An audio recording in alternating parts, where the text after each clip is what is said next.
Good evening, ladies and gentlemen out there in YouTube land. I am Deleted Scenes, human being, American, and YouTube Ronin. And I'd like to welcome you to tonight's episode of Live from Sparkwood in 21, Part 2 of Inland Empire. This series chronicles the cult classic 90s television series Twin Peaks, created by David Lynch and Mark Frost. Its 25 years later sequel, The Return, which aired on Showtime, and now the films of David Lynch. We have already covered Eraserhead, Elephant Man, Doom, Wild at Heart, Twin Peaks Fire Walk with Me, and Mulholland Drive. And starting last week and continuing through next week, we will be covering Inland Empire. And tonight we are watching the second half of the film. I would like at first to say hello to everyone currently joining us on X. I can't see you, but I know that you're there. The chat is jumping, so I don't want to leave you out.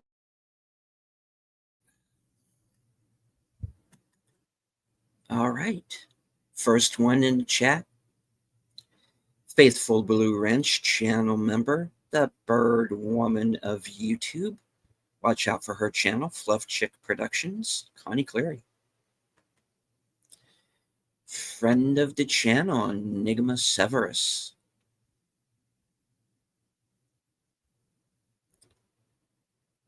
The Tired Midnight Blogger, the voice of Northern Oklahoma. Nothing to see here, citizen. It's Curtis Selby.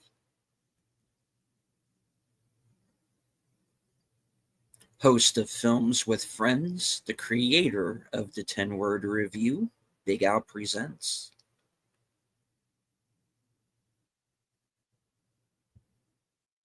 And Curtis has to go in about 20 minutes. He's going to be on a panel with Gorilla's Random Thoughts, talking about the loss of one Ozzy Osbourne. Rest in peace, indeed.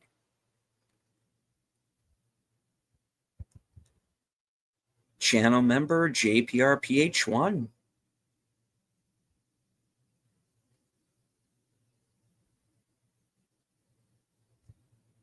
Channel member Usarn G.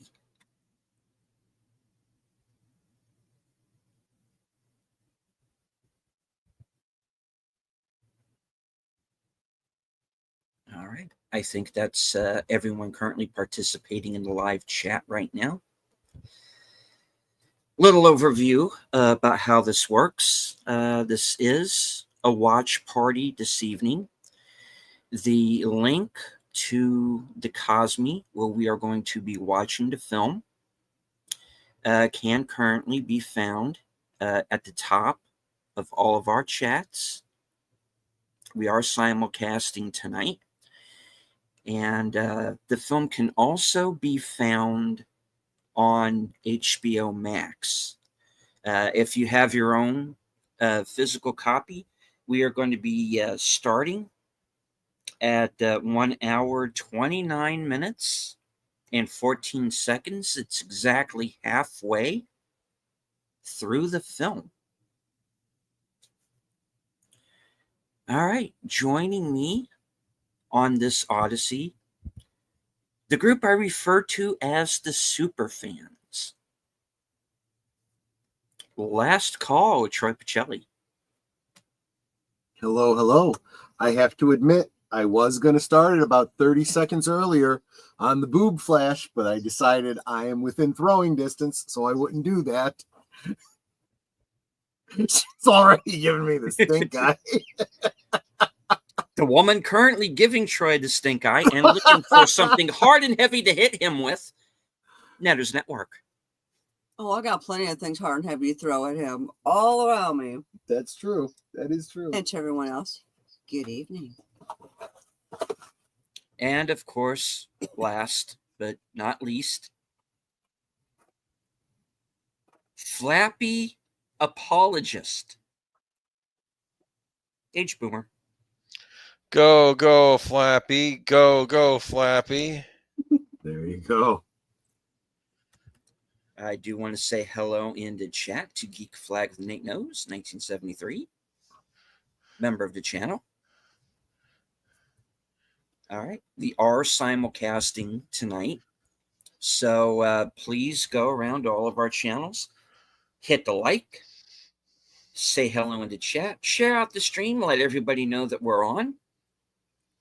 And of course, say hello in the comments because it helps the algorithm. All right. So, Endland Empire, this is a first watch for some of us here, including myself. And pretty fascinating movie so far. Has Laura Dern stars as an actress starring in a film where, let's just say, reality and the events of the film are starting to bleed together. And we also have the mystery of what happened to the leads of the original version of the film. What literal rabbit hole did they fall down? And from what Troy tells me, the second half of this film gets pretty wild. So I'm really looking forward to seeing the rest.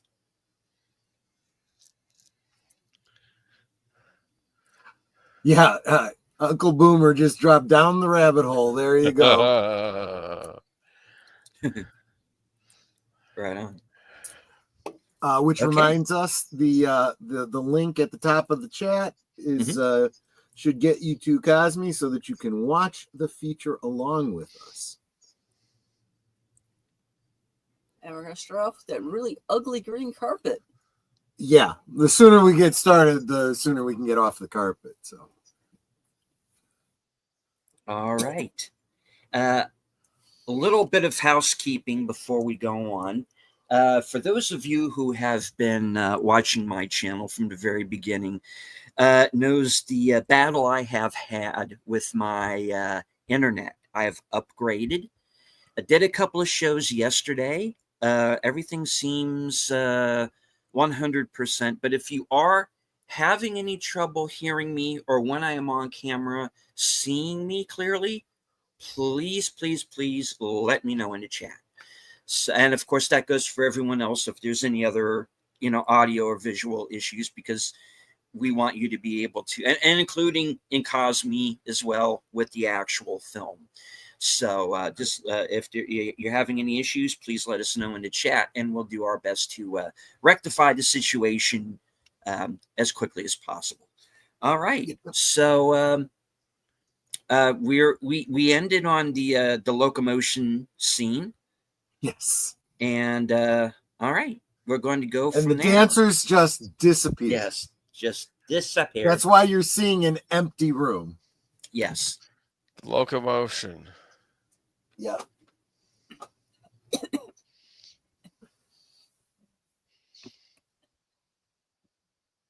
All right. So unless anybody has anything else to say, I say let's go ahead and count down and start. Yep. All right. In 5, 4, 3, 2, 1, hit it. There we go.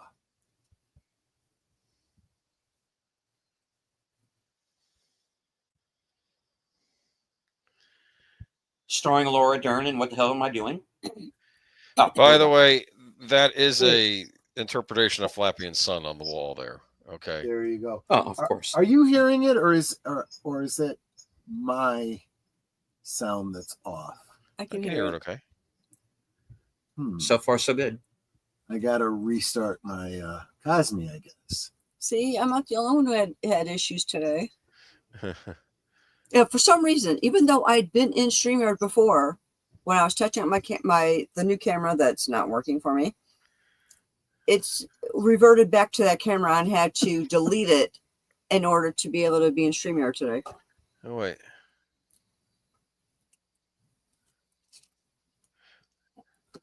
I'm still not hearing anything. Curtis is saying it's a little quiet. Maybe that's the issue. I don't know. But I can hear the No, I've got dialogue. this.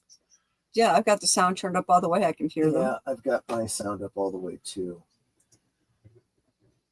Yeah, I'm getting 0. Huh. What am I missing? Volume here? No. Oh.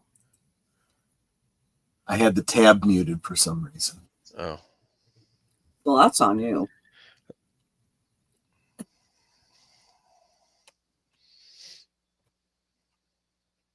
Yes, Enigma, the movie does not like me. Chances are the movie doesn't like anybody, really. I feel the Saw movies are like that.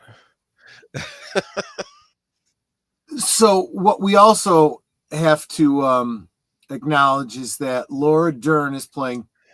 She's listed as playing 2 roles. I think she's actually playing more than 2 roles. She's playing Nikki Grace and Susan Blue, and Justin Theroux is playing 2 roles: Devin Burke and Billy Side.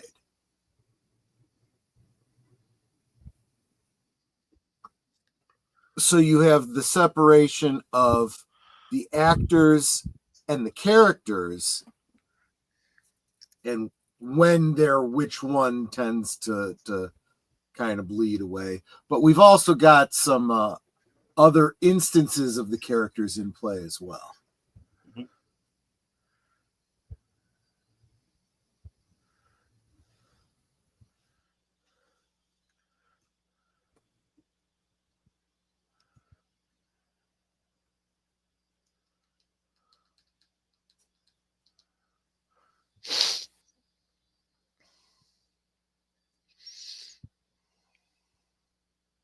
Hi, I'm Carlton, your doorman.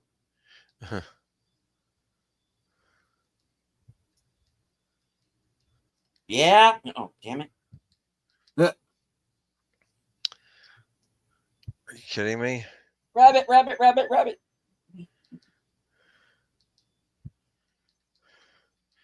This is taking a weird turn.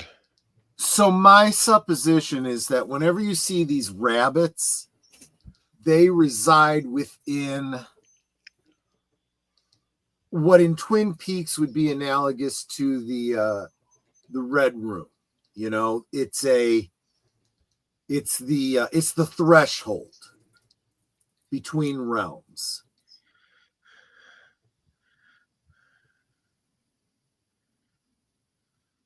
Especially when you see this like gauze, you know, the silk that she's looking through here. Remember when she burned a hole in the silk in the silk, it burned a hole into the rabbit's room or whatever.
Bucko, that's a good word. Been a while.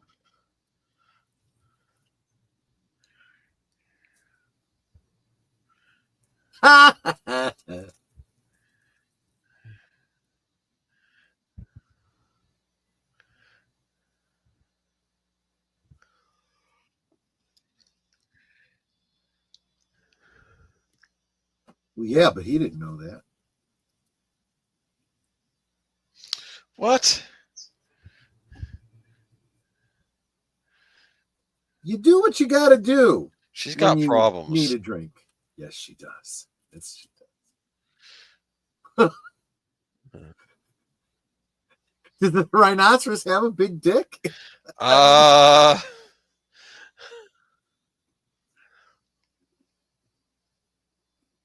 mean, I've never actually seen a rhinoceros's dick.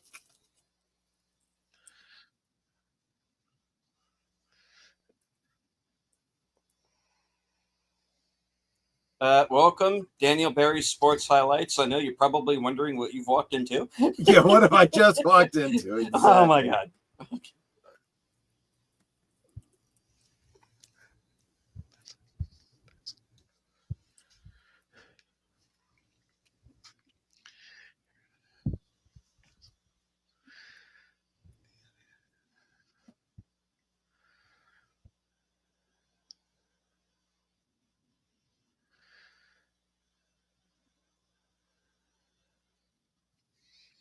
Cosme link should be at the top of the chat if you're just joining us.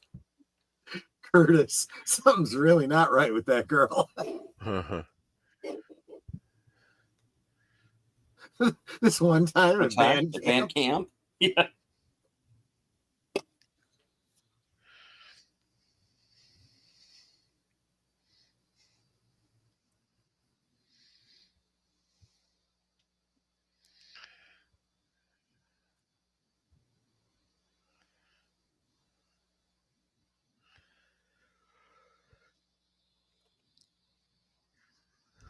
No, that was that Nick Cage movie. Oh, hey. Well, yes. Hey.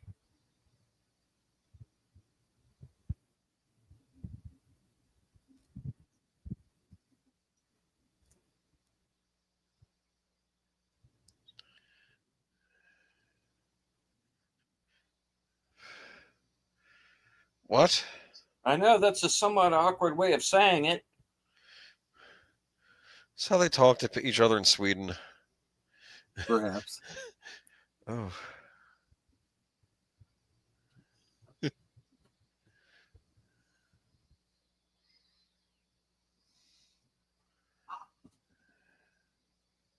You've been mocked. Gonna need some bleach for that to get that out with. But first, we're going to talk to this lady.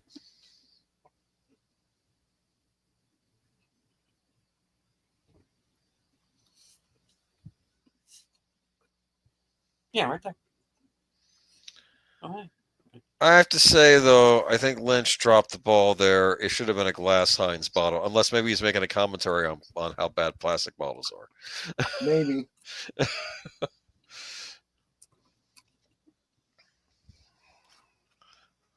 There is, yeah. See, that's if you're going to have an accident like that, it really does need to be a glass bottle, because if you have a plastic bottle, you can usually squeeze it out. Yes. Usually. That's the key word. If you try squeezing it out of a glass bottle, you're going to have red all over you for a completely different reason. This looks ominous. We're back here again.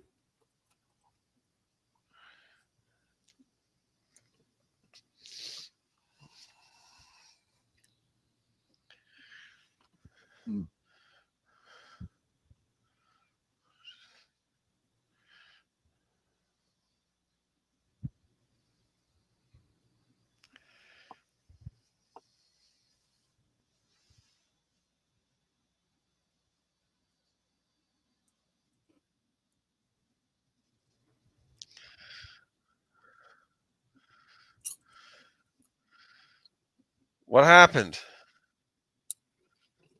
Someone screamed. That's what I was about to say.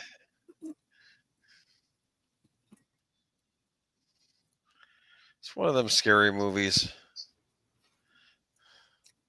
It's a David Lynch film. Aren't they all? Oh, hello. Whoa.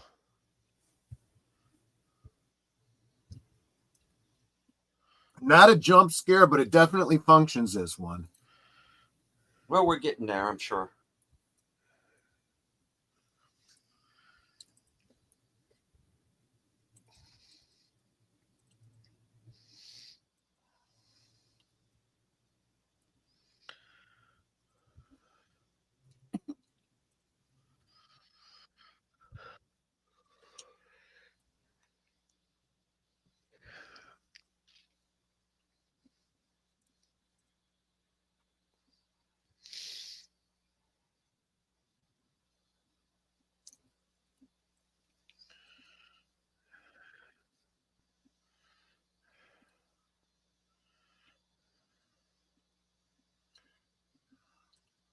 This guy again.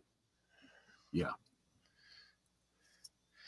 looks like the kind of guy that would make fun of you for not using Trivago.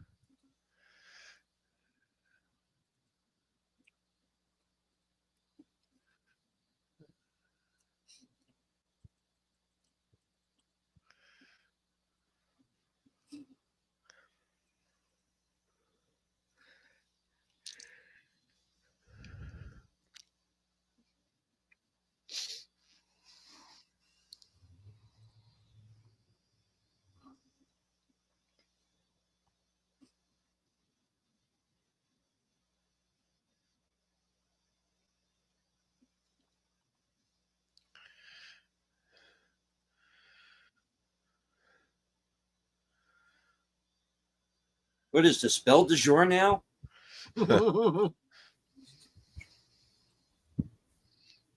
Yeah, the original What's in the Box. Oh. Wow.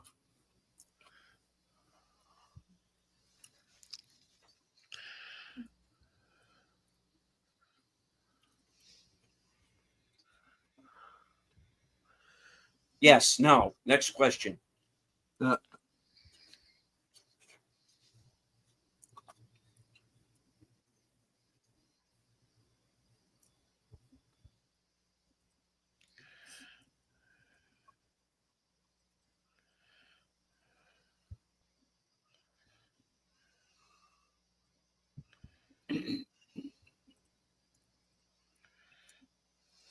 If 13 is an unlucky number, and 12 and 14 are guilty by fucking association. Yeah. Hey, twice as unlucky.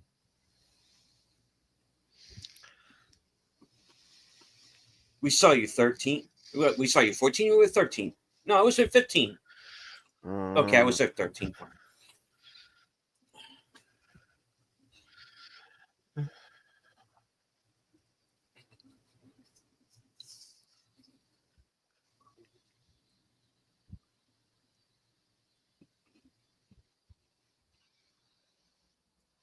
Polish mob. I don't know. It's the captain.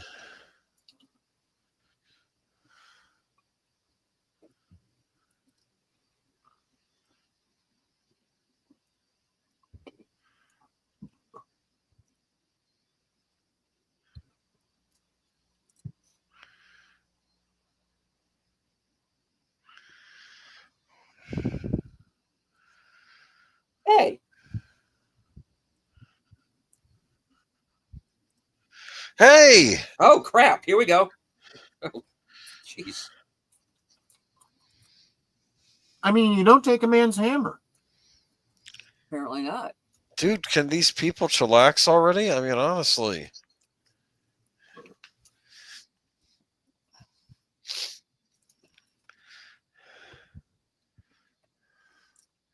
It's rusty anyway. I was just thinking that. I'm like, it's a rusty hammer. Shouldn't he like do something to shine it up? Yeah. Curtis says, stop. Hammer time. Yes.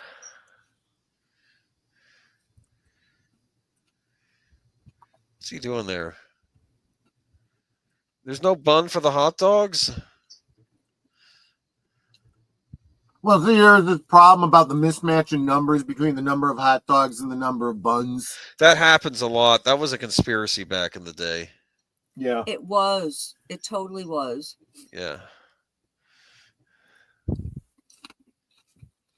You always had to buy 2 packages of buns because the buns were like too short. Yep. Like there'd be 6 buns, but like 8 hot or 10 hot dogs. dogs. This Craven the Hunter prequel is weird. Oh, gosh.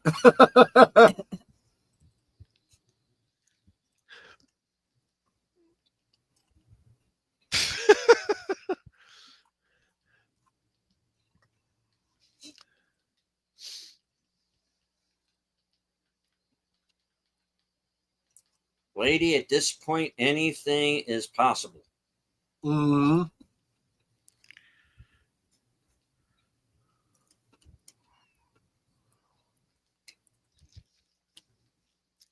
She related to Frank. I mean, Just saying.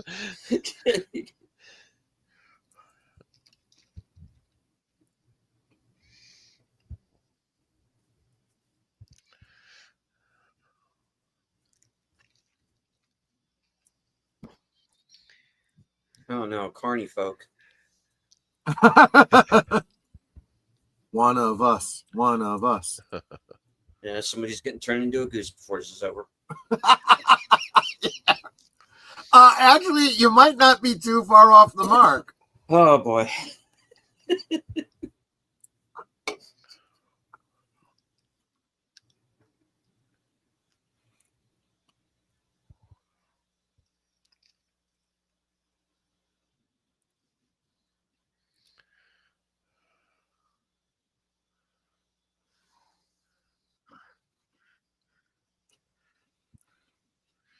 Billy Zane?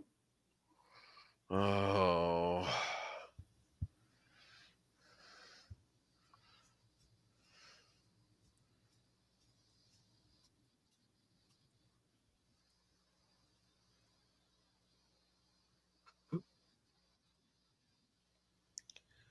Name Smith. The other And one, a Billy neighbor Jones. with 5 rabbits.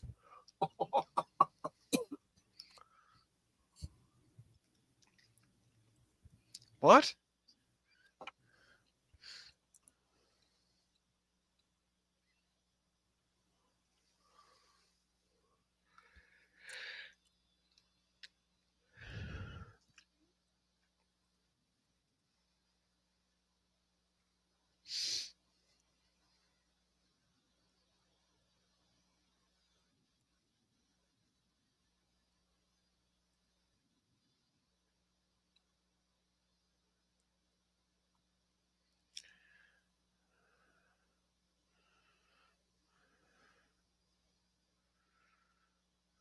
And panel members, I just dropped the Blake 7 link in the private chat.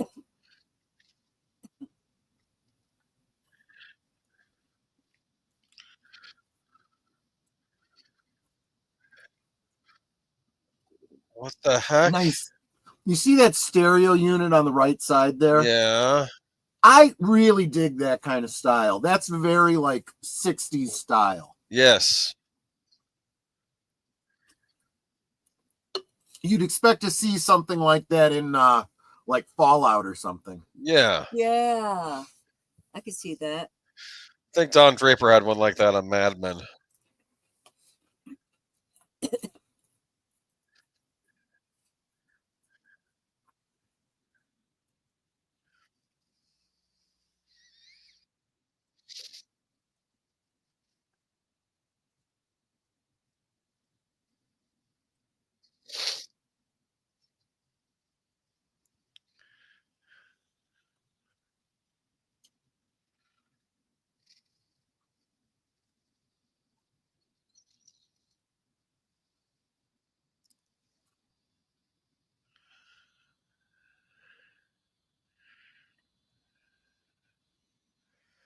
We now return to your regularly scheduled hallucination and or dream sequence.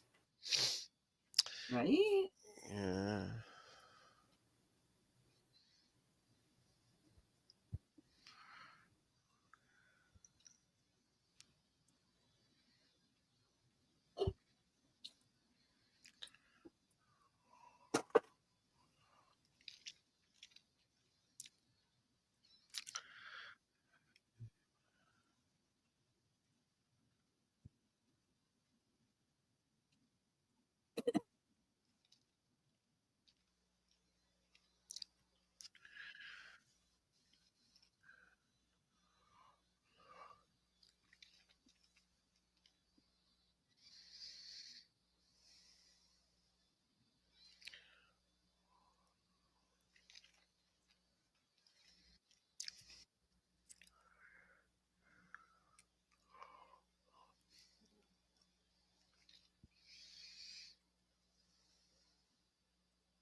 I'm not really sure.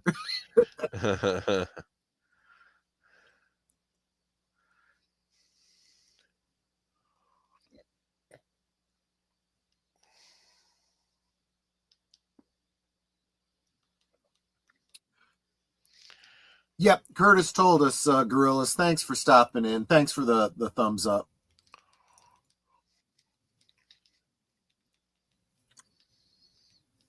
Bad wrong, like Bad Ronald.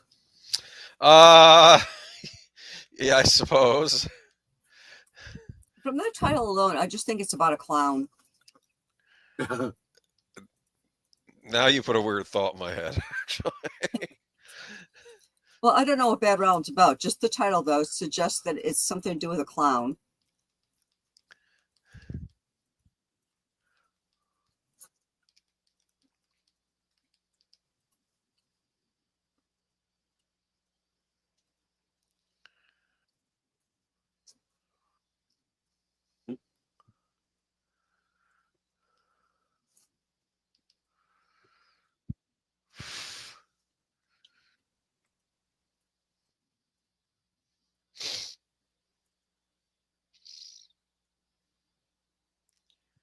In what fashion?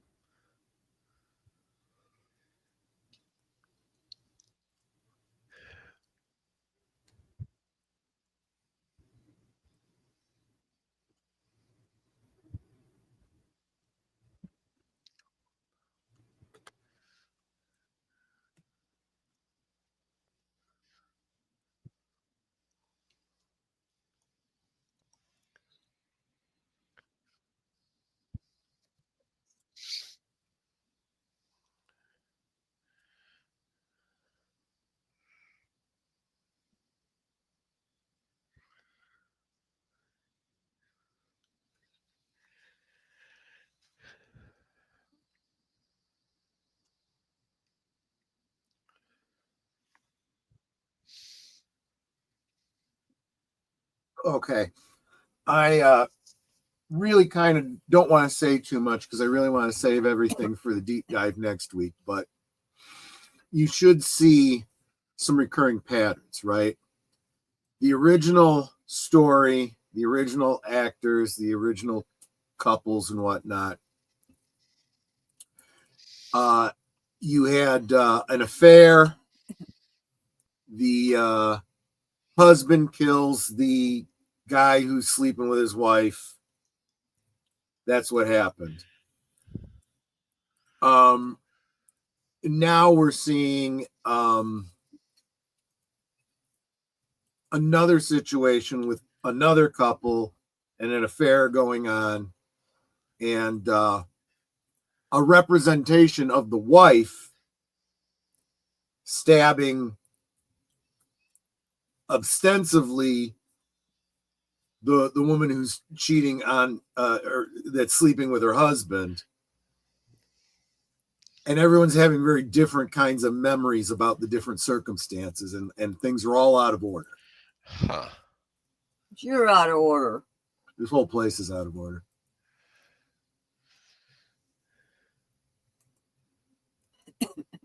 Meanwhile, the Lars von Trier's movie not far away. Nate, I had a problem with the sound too. I don't know if you're in Firefox or what's the other one? Chrome. But check and make sure you don't have the tab muted. That's what my situation was. I didn't even know there was a thing you could do. Well, oh yeah, look at that. See that right there? Yeah. If I click on that, it's muted. And when I click on that, it's unmuted. I didn't even know that was a thing.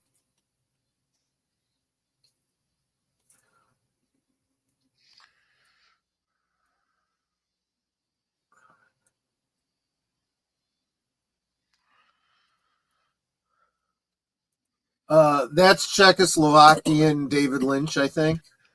Oh, that's funny. There may be a Czechoslovakian David Lynch making movies. We don't know. We don't know. Like maybe somewhere out there, there's this whole it's a big world, right? Maybe there's another David Lynch somewhere out there. Well, I do think that there's like a German impressionistic, whole movement. So I'll bet there's a lot of people that have, been making films very much in the same style as David Lynch. Right.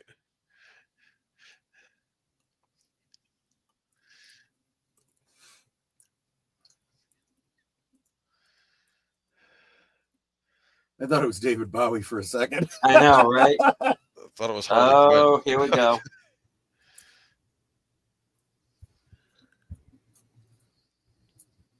And I'll see you, and you'll see me.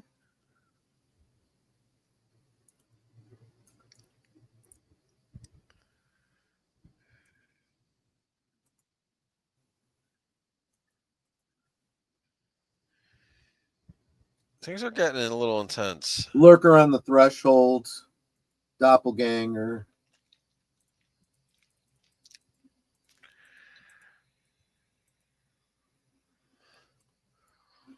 Honestly, that face, that distorted face that runs up to the camera like that, that's all I could ever see whenever I was seeing Admiral Purple Hair.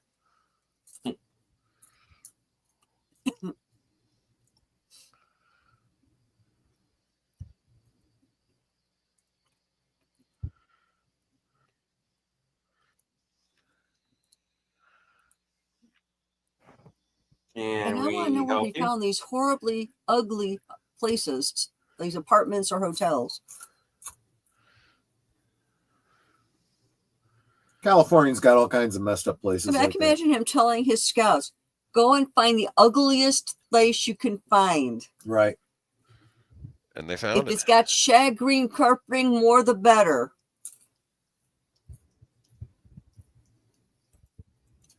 By the way, that is, in fact, Mary Steenburgen, in case you weren't sure. Okay. Yeah. Oh. Good.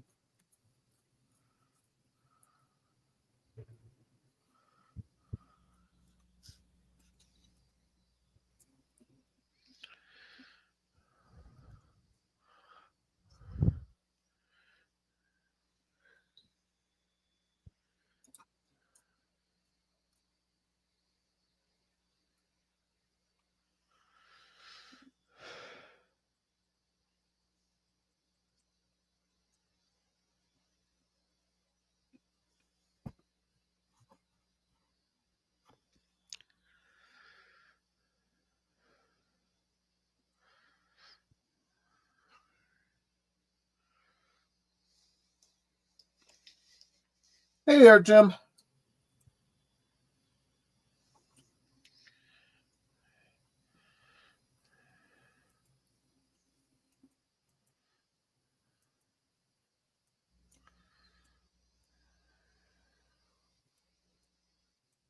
Oh, Tim, that's terrible. Funny, but terrible.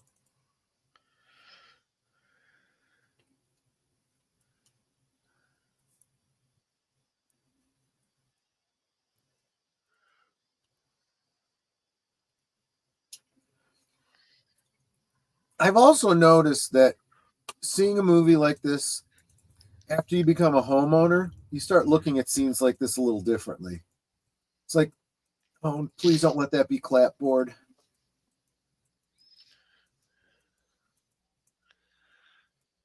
And I'll bet it's not very well insulated. Probably not. It's a fixer-upper.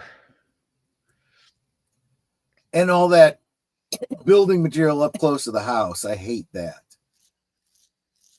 The heck's in his mouth? Light bulb. Why? Because it's in the scene. And that's not an answer. That's the screwdriver.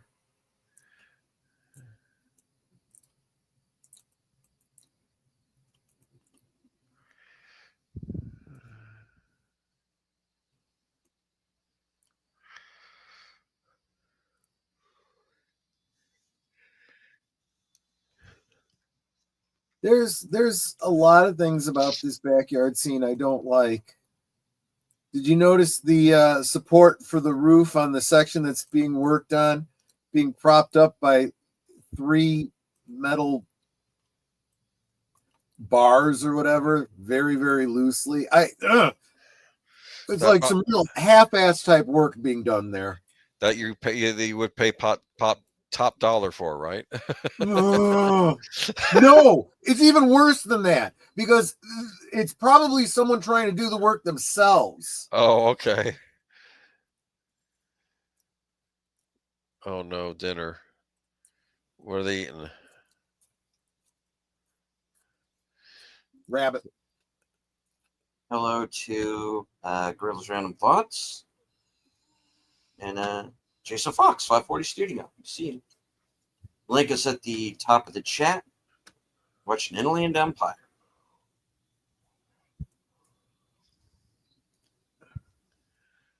Don't ask me what's happening. I don't know.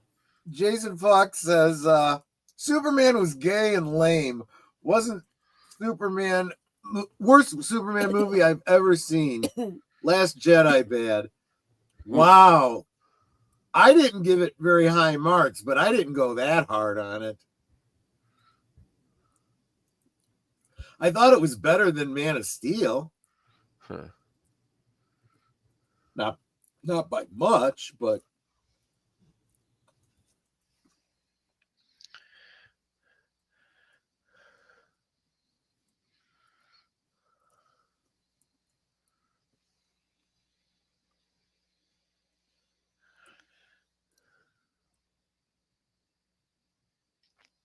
Curtis says it reminds him of the meal that they ate in Eraserhead. Well, let's see if the chicken bleeds.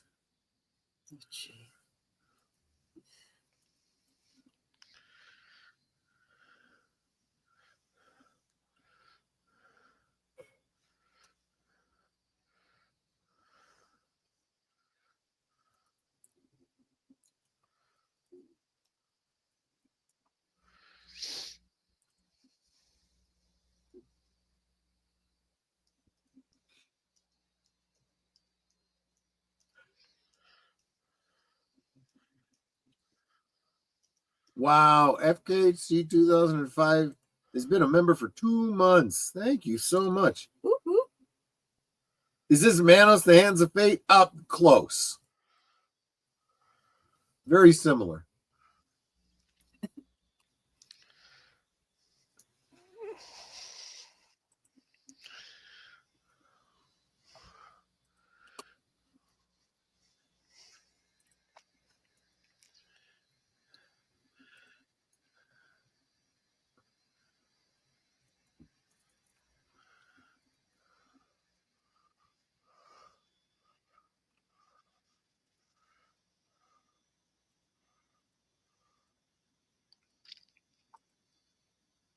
Now, I do have to admit, I don't know what language they're speaking, if it's Russian or Polish or It sounds I'm more assuming Russian. these guys are still, because the movie that was originally supposed to be made was Polish, right? So I'm assuming these guys are Polish. No. Okay, then. If they're I'll buy not, that for $1. then I don't know who they're supposed to be. If they're not. It does make me Even if wonder. It does make me wonder if, like if you speak the language, if you get anything more out of it,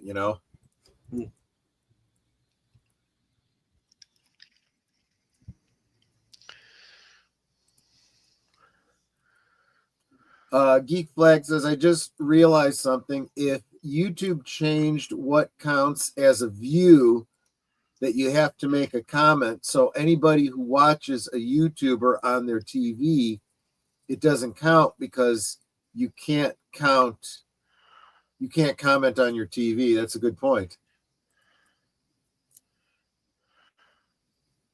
You know what? That is actually a good point. I'm going to mention that to Doomcock tomorrow.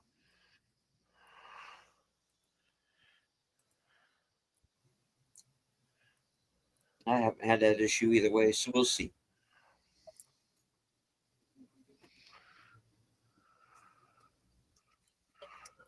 By the way, you'll notice that whenever you see the rabbits, there's a laugh track, as if you're watching them on a television, which is how we first saw them. The girl was sitting in her room watching them on a TV. This Night of the Lepus prequel is weird. What?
Huh.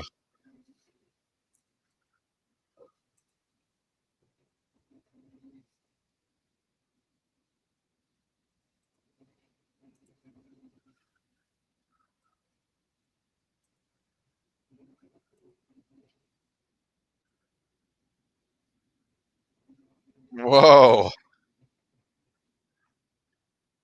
Dude. Alrighty then.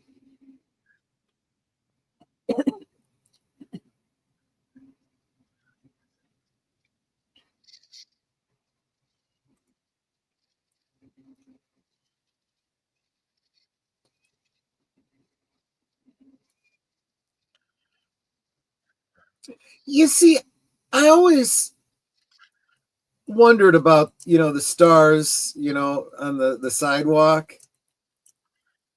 I know it's supposed to be some kind of an honor or something, but then you got people walking on you all the time. Yeah. And the way things are now, probably going to the bathroom on you.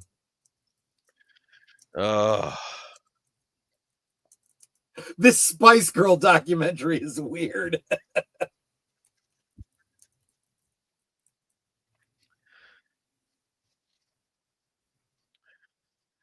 Curtis says something that I think is actually very poignant for this movie. My life should have a laugh track. It's funny you say that, because one of the things that this film is kind of getting at is the idea of becoming aware of life beyond yourself, past lives, and things like that. And the idea of seeing them as if it's like a recording of a television show or something.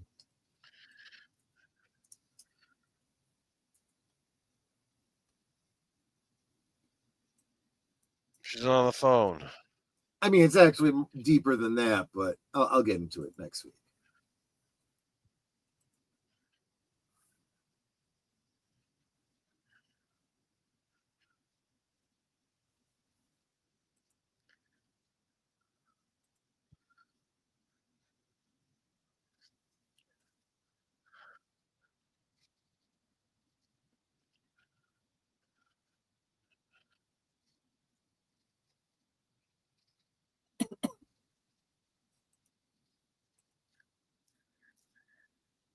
Did she just drop her ashes on the other girl's head? Yeah. That's a little rude.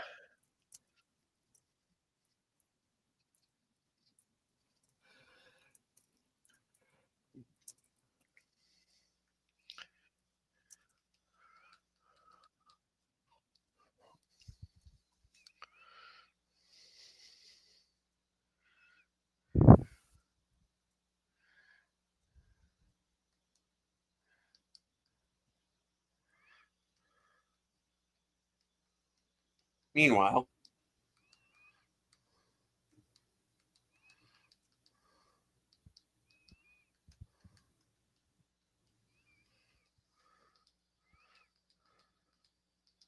That's snow? Yep. Huh. She's wearing a fez. Fezzes are cool. Well, it's a short fez. I like the other hat though. I was gonna say she's wearing a "See You Next Tuesday" hat. "See You Next Tuesdays" are cool too. No, the black hat that she's Yeah, wearing. it's green. Green? It looks black. Well, it's green and gold.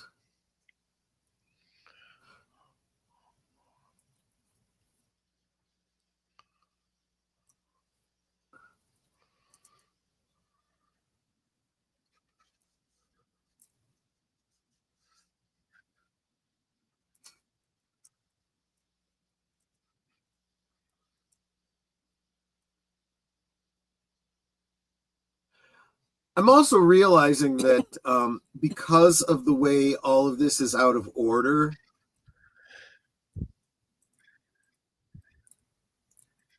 there is a lot of things that seem a lot weirder than they actually would be if you were watching it as like one linear narrative.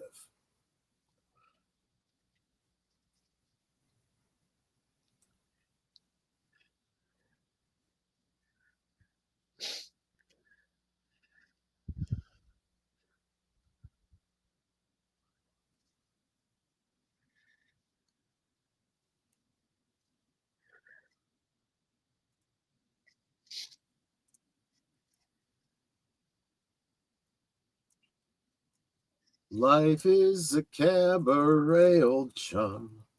Come to the cabaret.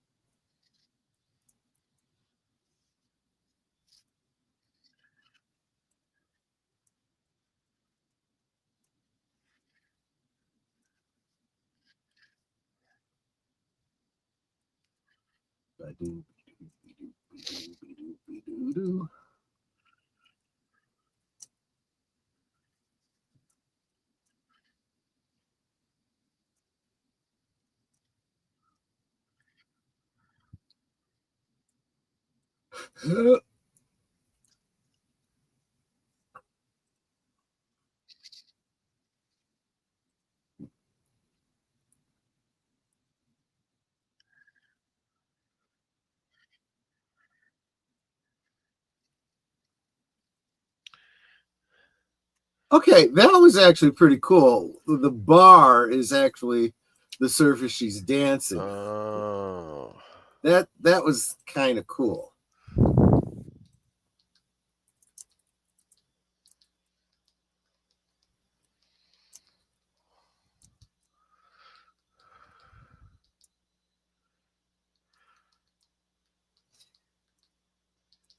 Andrea Black.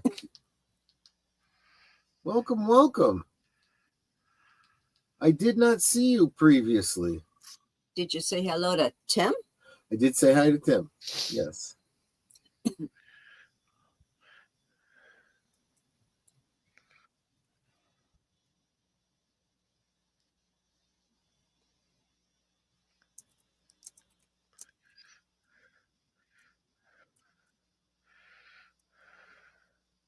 Yes, you said that already.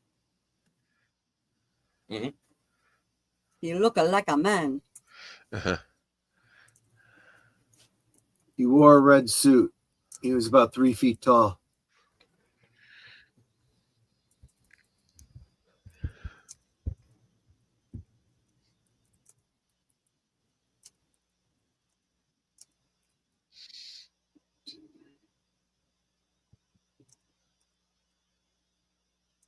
She's actually being literal. She literally doesn't understand what is past and what is present.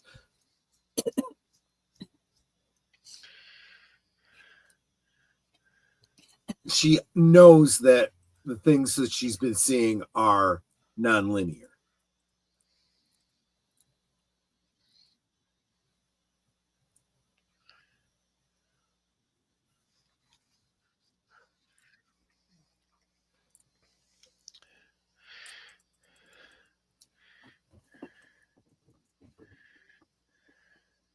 Talking this foreign talk. Well, how else would you describe it? He was speaking in another language. Well, there's that.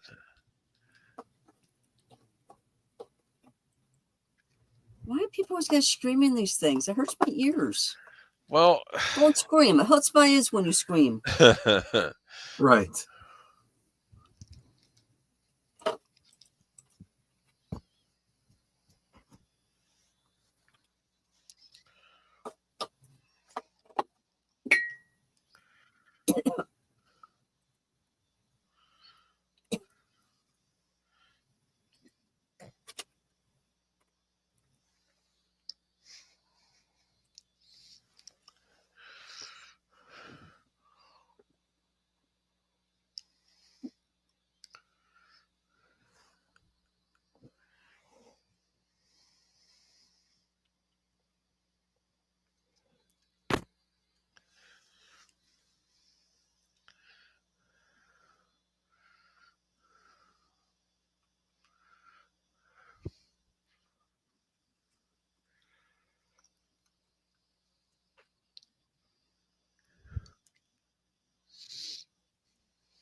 Don't stop thinking about tomorrow.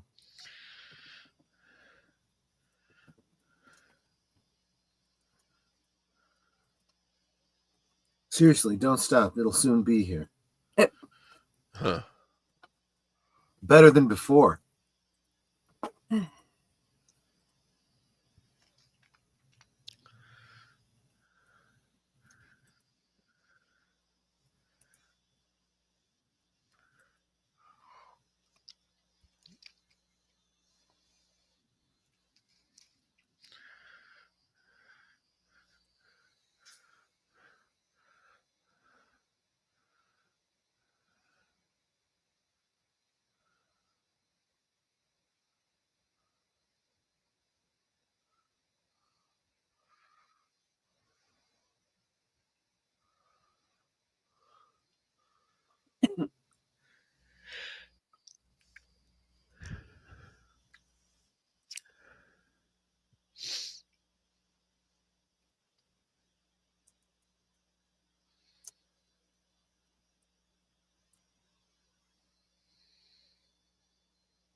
Phone.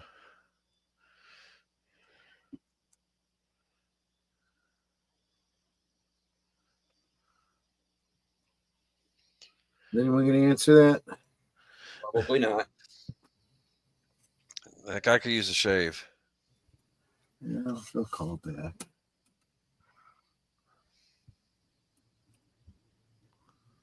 It's that weird guy with no eyebrows. He's in your house right now. What, the cowboy? Could be him too, yes. Is that the screwdriver again?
It's been a hard day's night.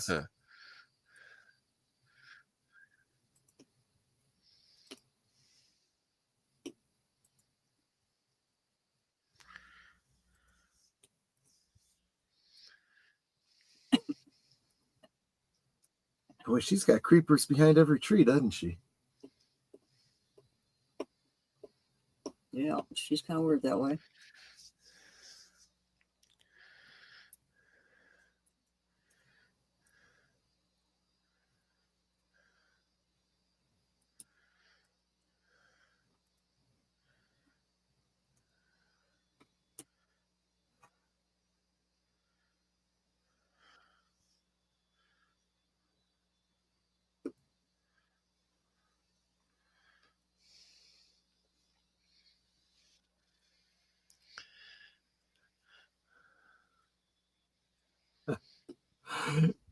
Nate says, Troy, I resemble that remark about no eyebrows.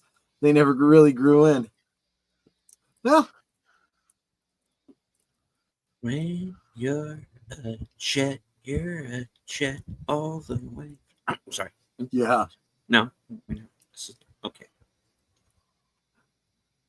We want to dance on Scorsese's head. We want to dance on Scorsese's head.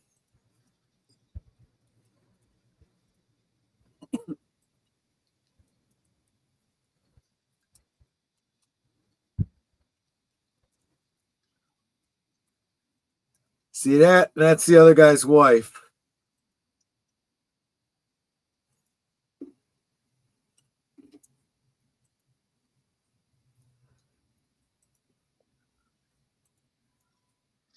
Dude. See, it's like poetry. It rhymes.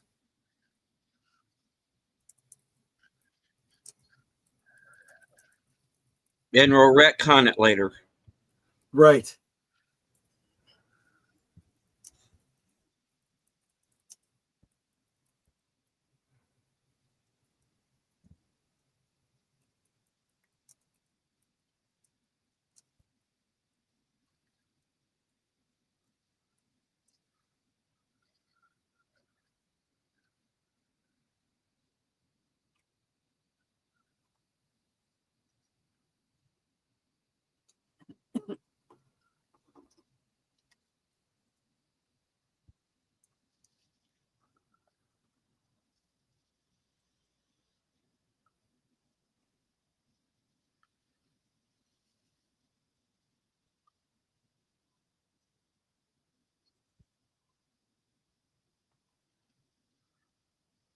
She's not in good shape. Oh, Mark is referencing the no eyebrows thing. Netta, remember when I forgot to cover your eyebrows at the convention when I did your ridges? The one time I was really afraid for you. Yeah, I've lost bits of eyebrow over poorly covered eyebrow. Well, it's like you gotta put in or put liquid latex over them. Yep.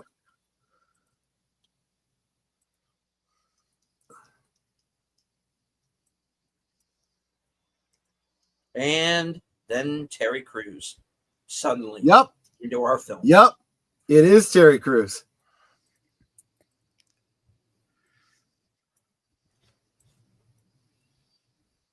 Well, thank you, Captain Obvious.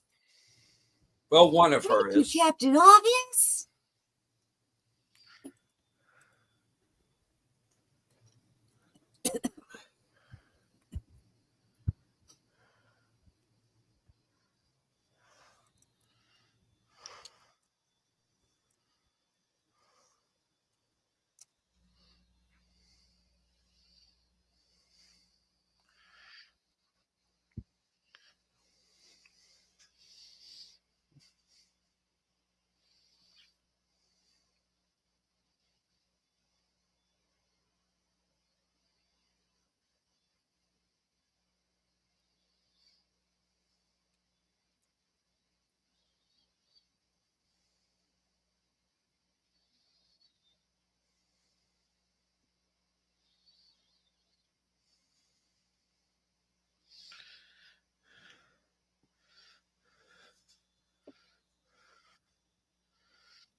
Wow.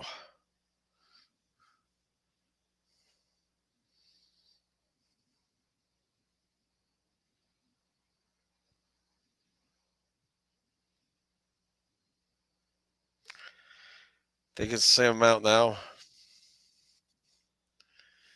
No, it's probably a bit more now.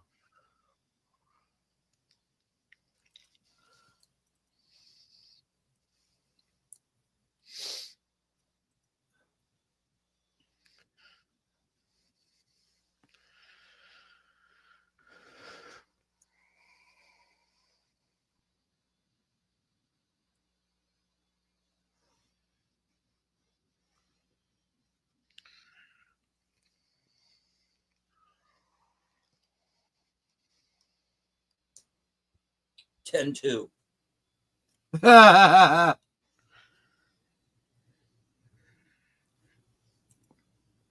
After midnight, we gonna let it all hang out.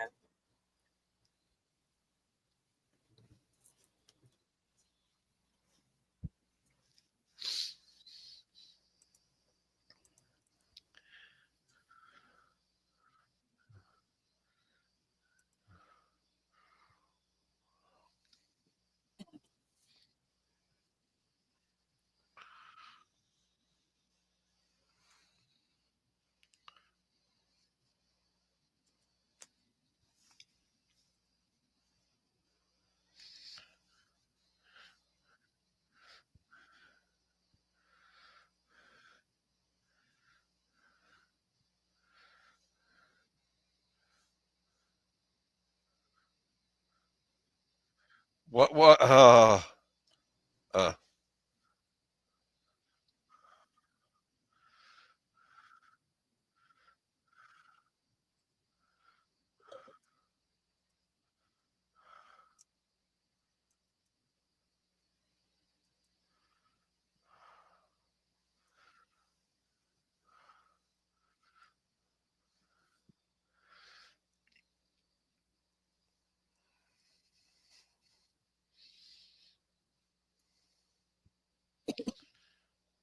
She's a good conversationalist.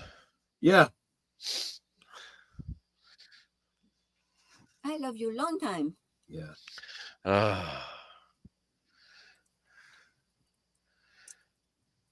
What? She's a pet monkey. Hope it's not a chimpanzee.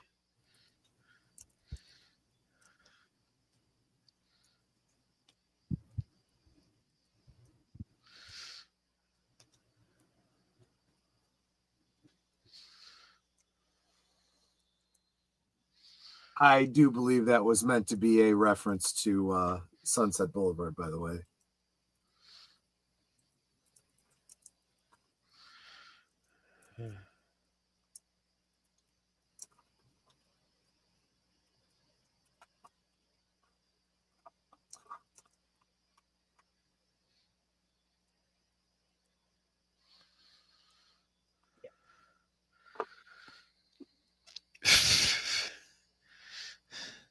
How else are you going to spend a Saturday night, right?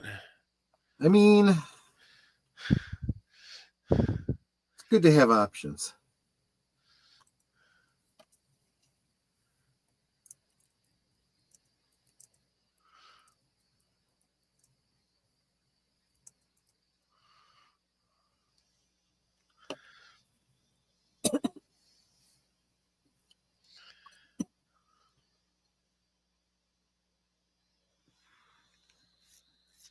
Help, police! White girl down. Yeah,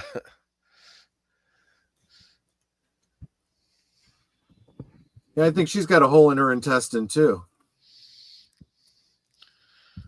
Thanks for your concern. Just tell me I'm down. Why don't you call for an ambulance or something?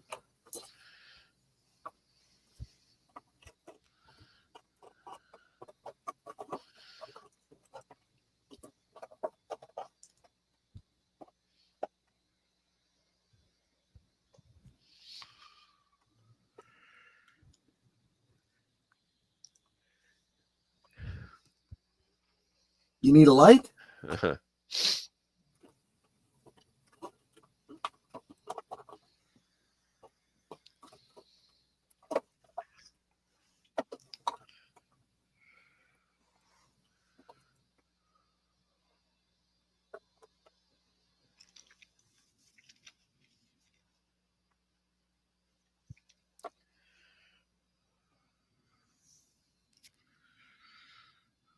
Did Curtis say that he couldn't hang around?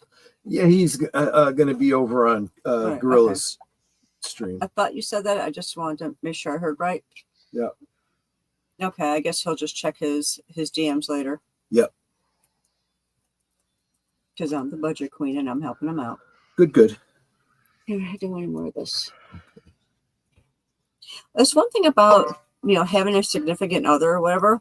If I don't feel like finishing something I'm eating, I can give it to him, and vice versa. That's why people usually have dogs. Dogs? You can't give things to dogs.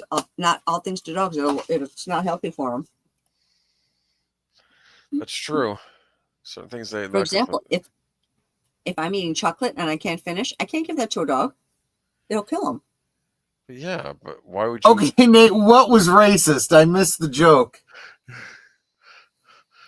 I think what you said something about a white woman being down, or was that Delete who said that?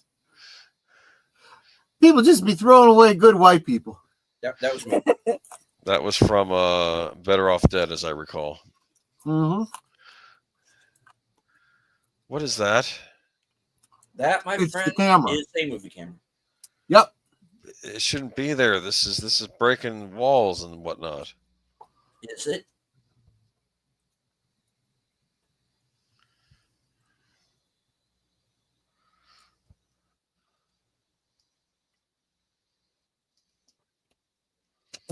Dude.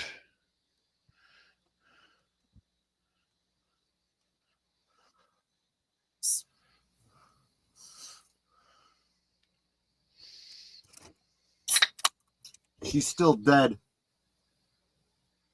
She's still dead. She's still dead.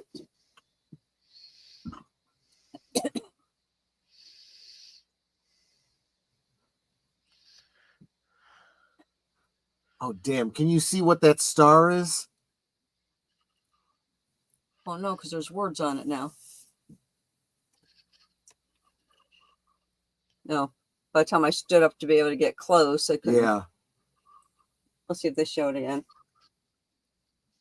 Wait, is this supposed to be outside of the Chinese theater? I think it's down the street. But there were stars on the sidewalk. Yeah. Well, the whole Walk of Fame is that whole street. Oh, I thought it was just in front of the No. theater. No, in front of the theater is where they put the hands and feet. Okay, I guess they're not going to show the star again, so. No.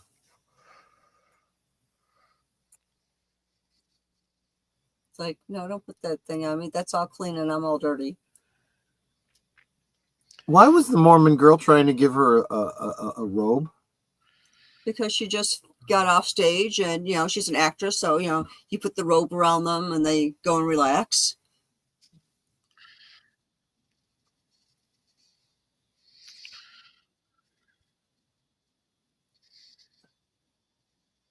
There's another Mormon girl.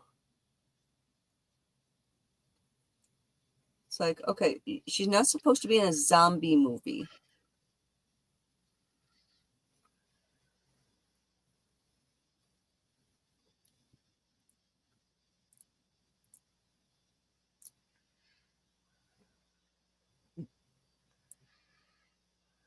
Is that her husband? No, that's the No. director. Oh.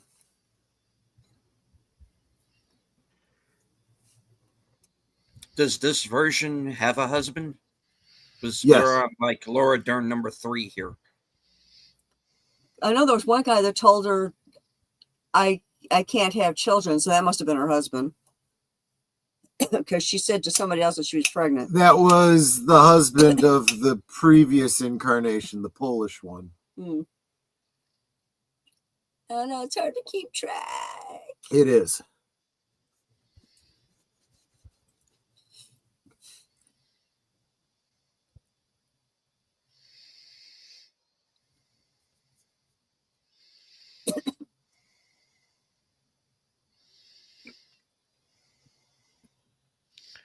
Oh, Nate was saying the racist thing was when you said "love you long time."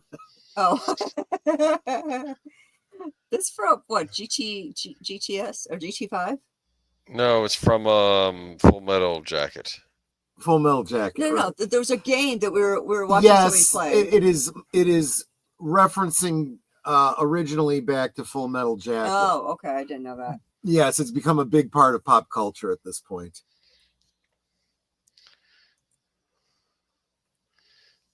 What year is the movie taking place in? Well, that's a little bit more complicated than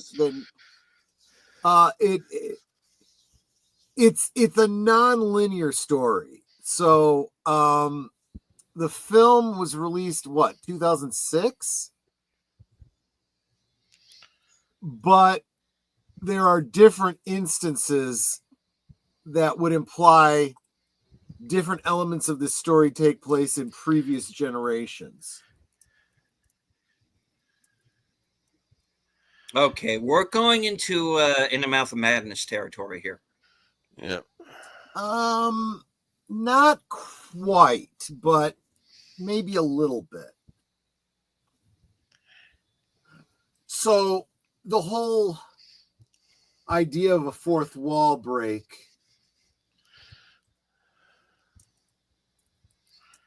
it's more like you'd have to think of it as a fifth wall break, because the fourth wall break is still within the span of the movie. You have the lost girl watching events, including the bunnies, on her TV. You have her watching elements in the movie theater. And of course, we ourselves are watching this movie of her watching herself in a movie.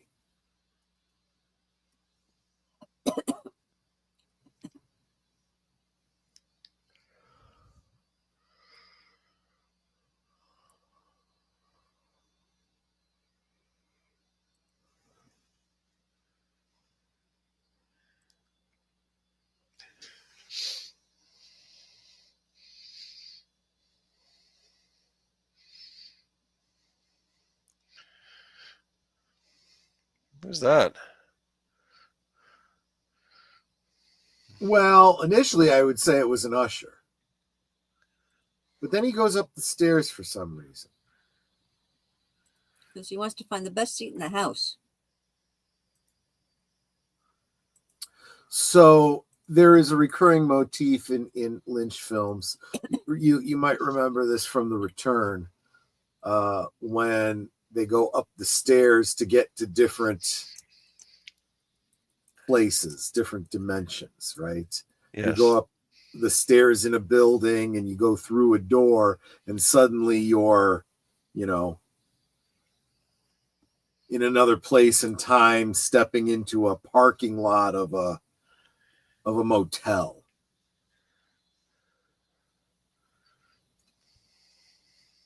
Well, the stairs have been having that kind of a thing going on here. If you map out all the times she goes up the stairs and ends up somewhere else, it helps you start to weed through these very odd places and times. Again,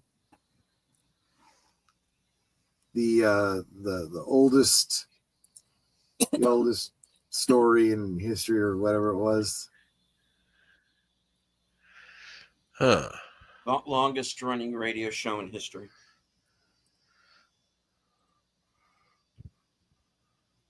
Right.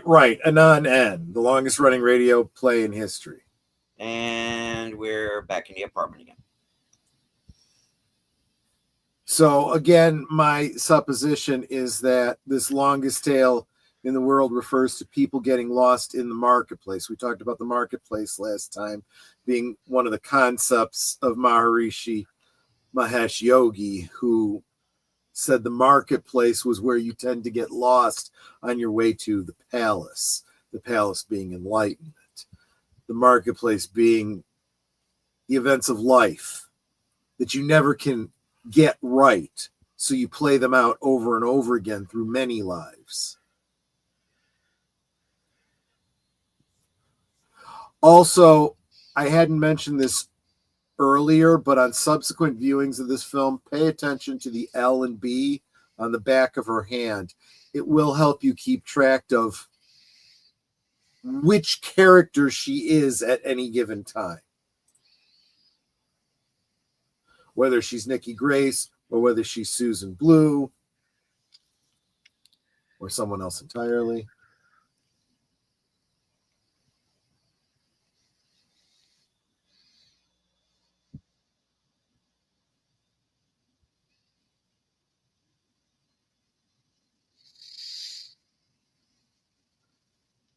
So, unlike Devin/Billy, specifically, it was Billy when she was talking to him as Billy,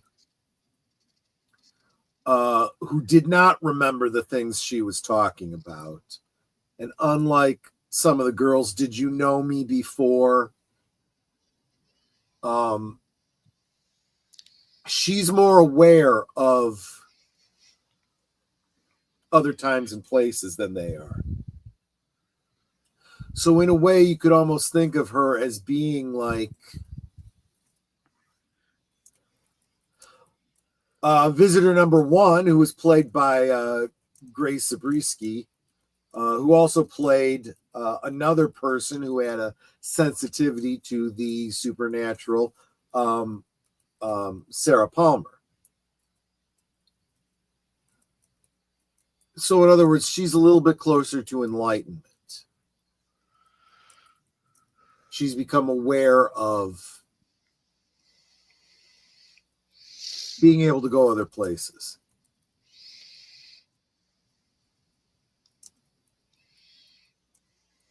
Navigating the stairs to go through different doors.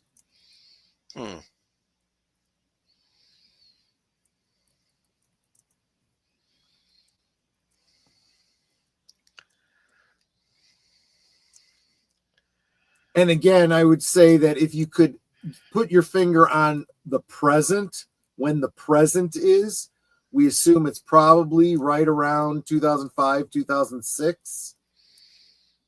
But a lot of the events take place decades and even generations earlier.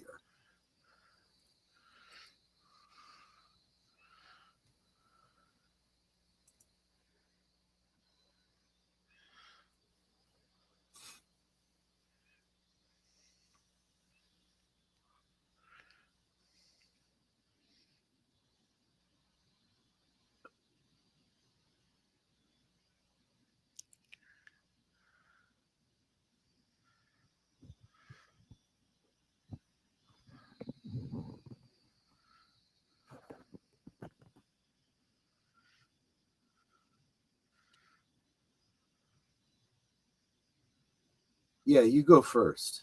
We'll follow. 47.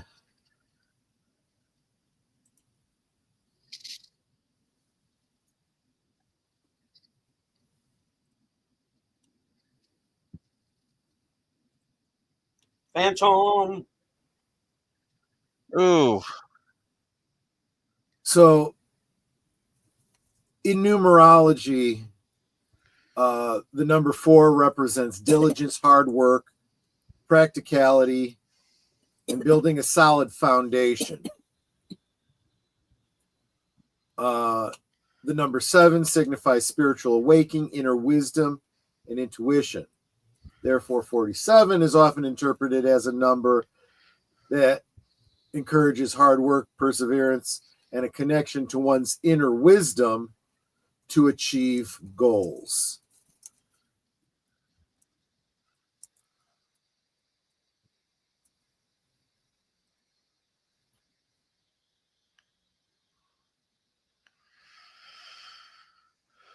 Head without a face. Well, it's got a face. It's just a real distorted one.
Are we dead? Oh no. Kind of. Okay. Expected. Don't read too much into it. They are the same person. Well, I know that much. The lost girl has literally found her way out of the marketplace because She sees the lost girl. her subsequent lives worked their way out.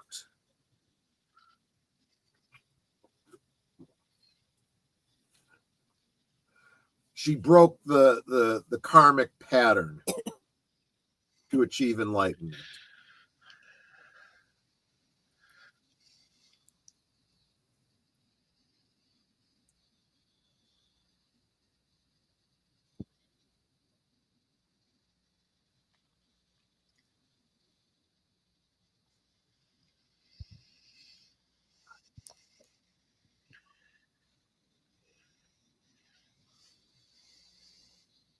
Is that her husband?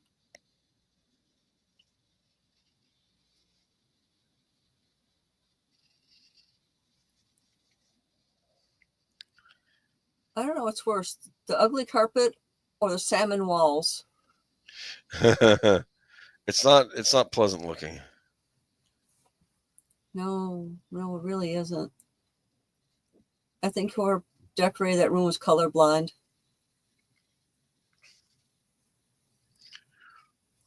And then that must be her son. Mm-hmm.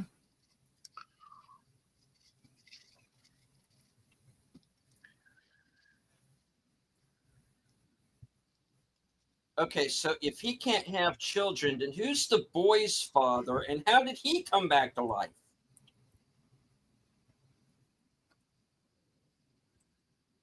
You're asking for something logical. Yes, I am.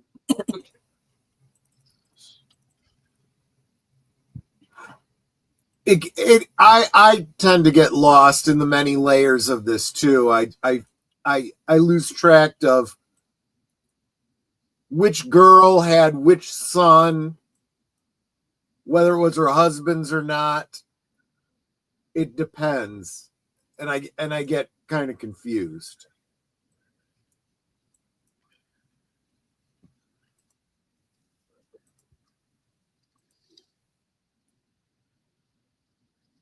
So is she now trapped in that bad reality? Not exactly. She's kind of looking back on everything that the lost girl was experiencing. At least that's my take on it.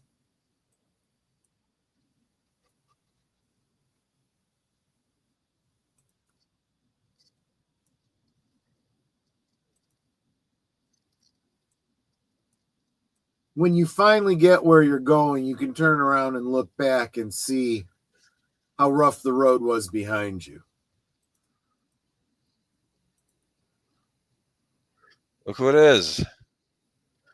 Yep. It's Visitor 1.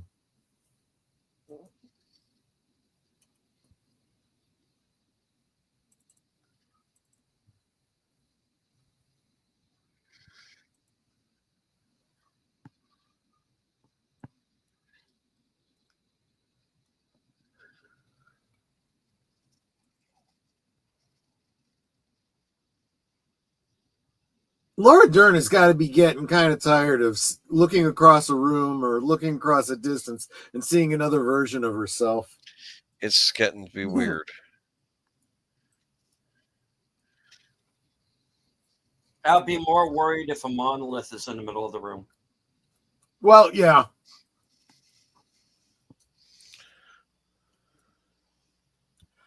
What would bother me the most is that all of these David Lynch films then would be set in the same universe as 2001, and I don't even want to go there.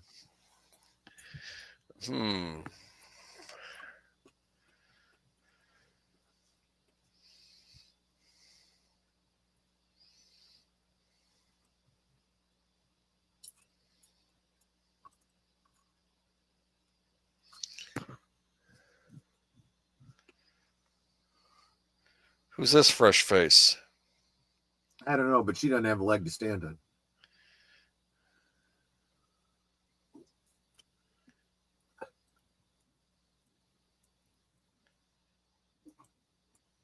Congratulations, the movie is now over. There's the friend with the blonde star wig and the monkey.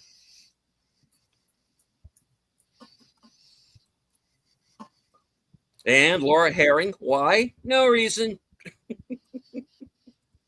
Just here. This is okay. And Nastasia Kinski because reasons. Not that I mind, but Oh. I don't know where we are. Why is the edge So here? Laura Herring is a party guest, of course. Nastasia Kinski is the lady. Okay. Oh, she co-produced this. Mm-hmm. Judy. And hey, Hank, at last we are cutting wood inside the house. They're going to do the locomotion again? And these are the dancing girls. They like to show their boobs.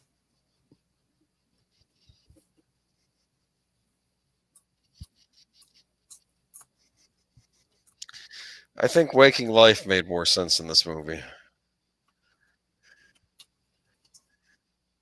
Still not the weirdest thing we've seen from David Lynch. True. I would say this one makes more sense to me than I'm still struggling with Eraserhead. Yeah.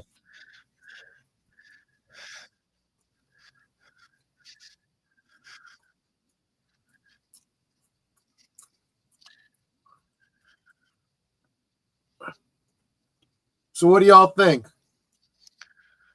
Uh, JBRBH1 has a monkey going, what? a lot of bare That's feet. a lot of eye candy.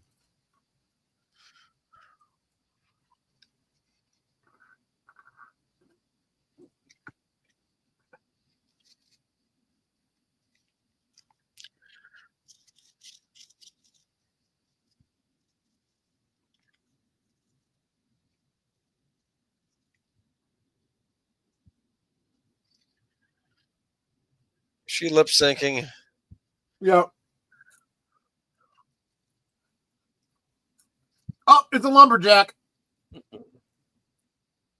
Oh, I'm a lumberjack and I'm okay. I work all night and I sleep all day. Is anyone ever really okay in a movie like this?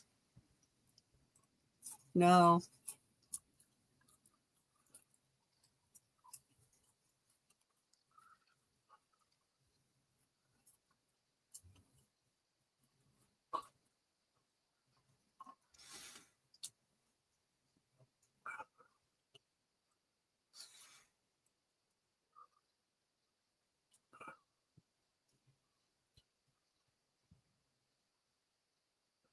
So in the behind the scenes, David Lynch directing this particular scene was telling everyone, that they should be excited and having fun, enjoying themselves, and singing praise.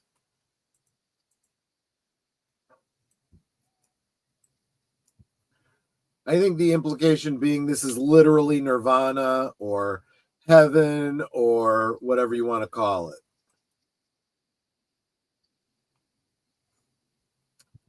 Poland Union. Yeah, so a lot of this was shot in Poland.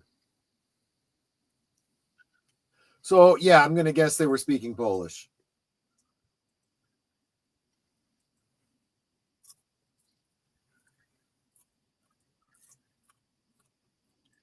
Was this to capitalize on a lot of the like digital movies coming out where they just use digital cameras? Like, what was it? Wasn't what the 4 cameras going on at the same time? Remember that one? I had not considered that.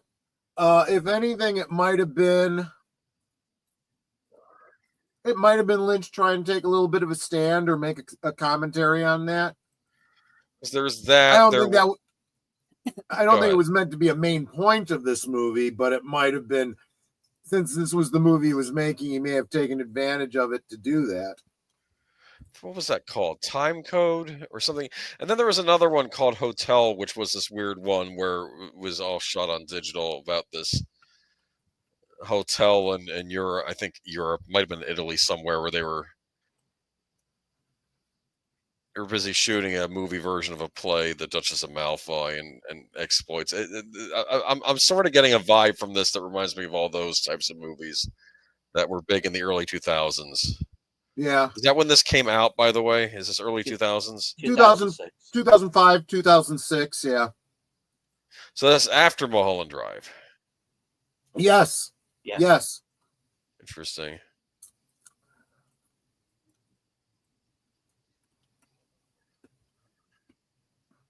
Still weird.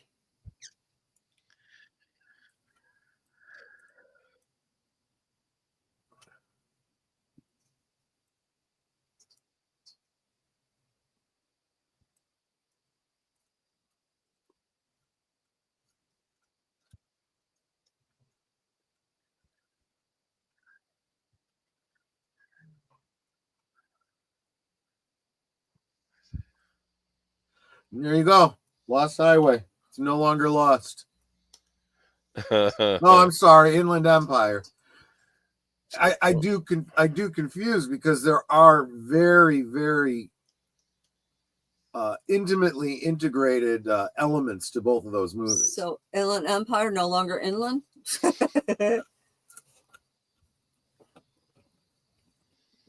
I don't want to go too far because I could launch into my whole,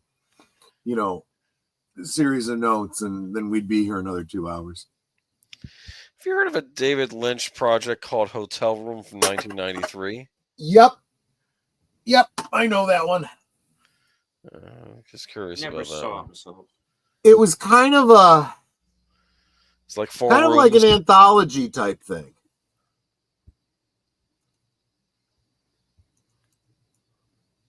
Now, see, I think that's where a lot of people tend to misunderstand David Lynch.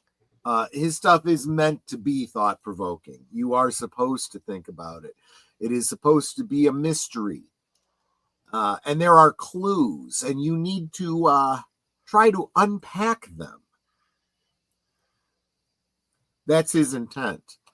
And sometimes he's very overt and sometimes he's much more cagey, and that's really the whole point of why we're doing this. There's a lot of people that have accused him, and I think I read this last time in an interview he did with Chris Rodley from 2005. Chris Rodley was talking about Mulholland Drive.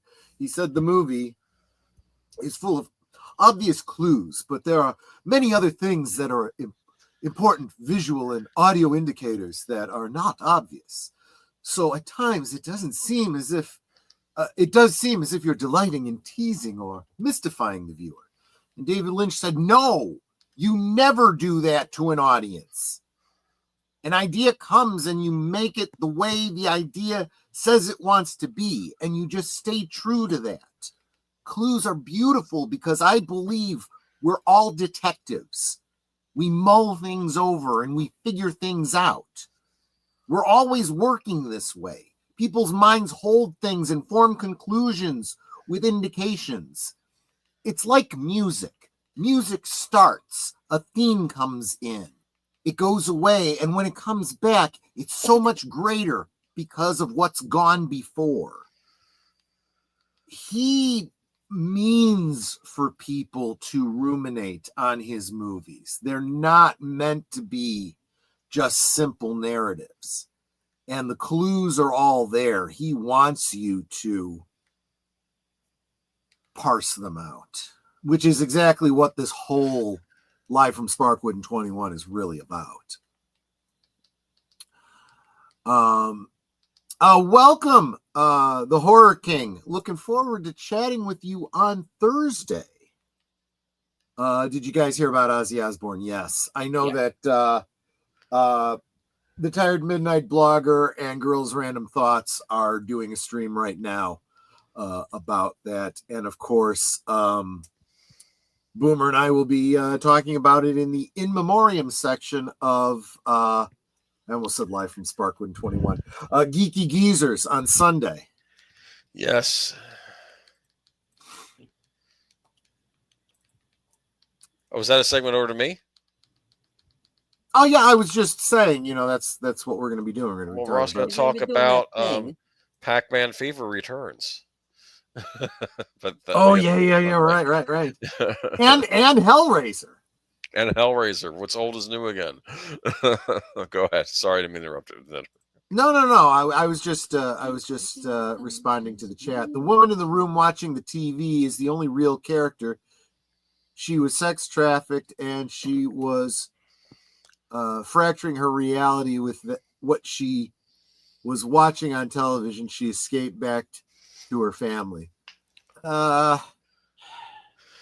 partway there, Nate. Maybe. Yeah.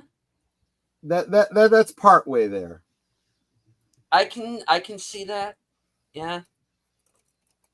I mean, the things you're saying are true. You are not wrong, but there is much, much more to it than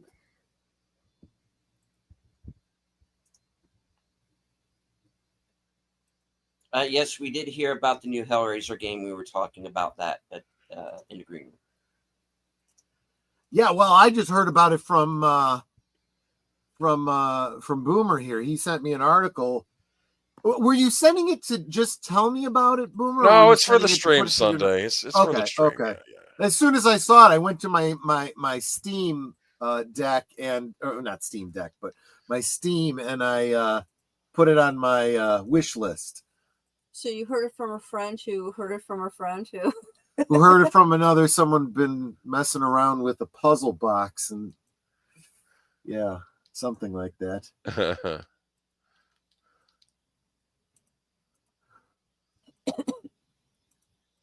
When you're on a walk and Thriller comes on, it's funny. A lot of the games that I play, I think all games do this. If you're in one of those MMOs or whatever, the online, interactive type games, they like to throw in little Easter eggs and little fun stuff, and they've got a lot of emotes for your characters that you can get by doing different events over time. And one of them was a Halloween event. And I don't remember what it was. I go around doing all this stuff just so I have all the possible emotes. And one of them is a dance. And it's, what is it called? Like the zombie line dance or something like that. And it's the Thriller dance. So literally, you could be playing like a Klingon in Star Trek, and you can just out of the blue start doing the Thriller dance. Yep, seen him do it. Yep. Wow.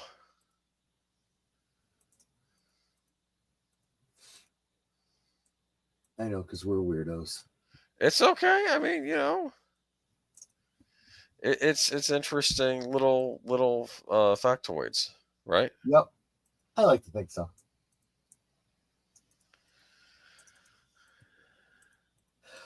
So,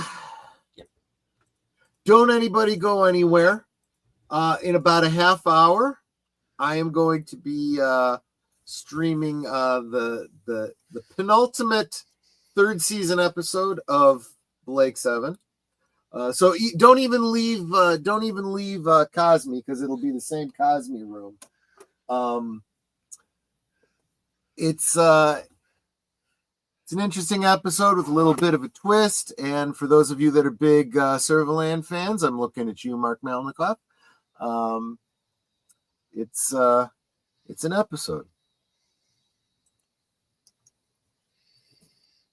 Amazon has a lot of Lynch films, 50% off, including this one. There you go. And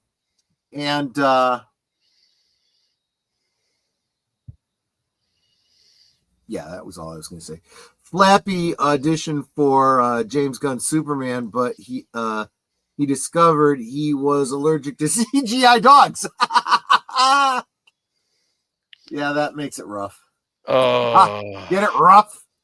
Rough. Yeah, I have a joke to tell, but that's in for another time. About Okay.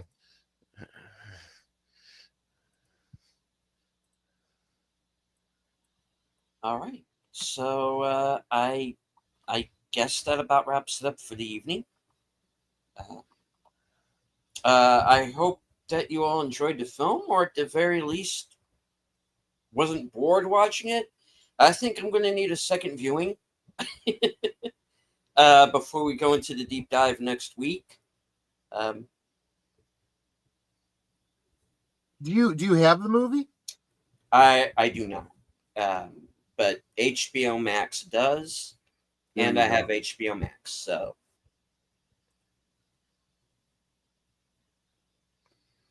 It does make me wonder if there's an HBO Max. Is there an HBO Mini? Yeah, that's where they play shorts. Yeah, I guess. There you go. All right. So we will go one time around the horn. Boomer. Nothing. Like I said, I'll be on a Friday stream with Troy Pacelli here, and I will be hosting Geeky Geezers on Sunday, where we will talk about Pac-Man's triumphant return, but not quite how you think. And let's see, we have other things. Unfortunately, a lot of and Pinhead the Hell Priest's triumphant return, though not yes. necessarily how you think. Yeah. They should do a Pac-Man Hellraiser crossover. I don't think it's as absurd as you might think. I'm just saying. Could be. Yeah. Well, after seeing that Pac-Man short during Secret Level, I can very easily see that dip in Hellraiser. I am still fuming over the fact that I feel that I was cheated out of the Friday the 13th Nightmare on Elm Street Hellraiser crossover that we were kind of promised. They suggested that was going to happen. They also were going to do Freddy versus Jason versus Ash from Evil Dead. That would have been cool too. Maybe Ash versus Hellraiser. That'd be funny. I'm sorry. I could actually have seen that. He's such honestly, an idiot. all of those suggestions would have been better than most of those middle Hellraiser films. I of course wanted Chucky versus Leprechaun, but that was never going to happen, was it? Yeah, Horror King. We are winding down right now. We're about to we're just kind of going through the week, and then we're gonna head over to my place for Blake 7. Yeah, so if you stay put on mine and Troy's channel, at least, I know that we've got set up to redirect you over to our channels for Blake 7. Cool. All right. Natter. Let's see. Well, right after this, I'm going to be with Troy doing Blake 7. Absolutely. Then on Thursday, my special guest will be This the guy Horror right King. here in the chat. Yes, the Horror King. Looking forward to that. Friday, of course, I'll be co-hosting with Last Call on his channel. Saturday, we are over at Big Al's. Well, I'll be co-hosting there while we watch Flight of the Navigator. That's going to be fun. I think I remember the movie. I saw a thumbnail for it. It looks familiar.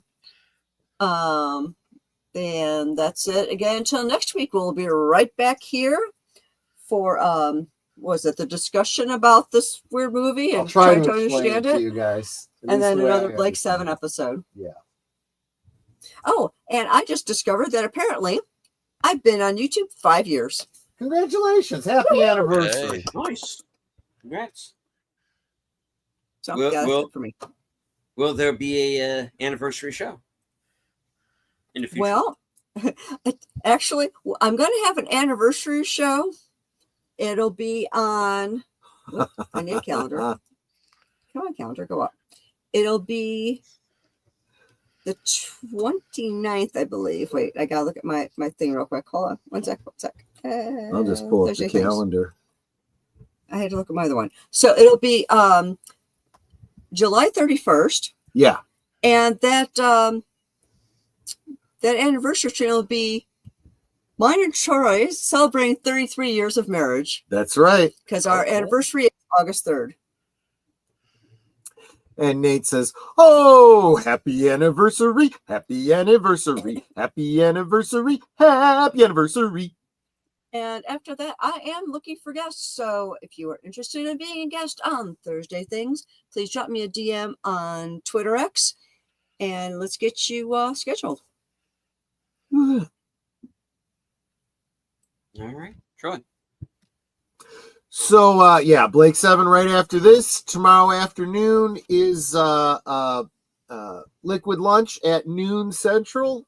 It's what the WTF Wednesday? I caught myself there.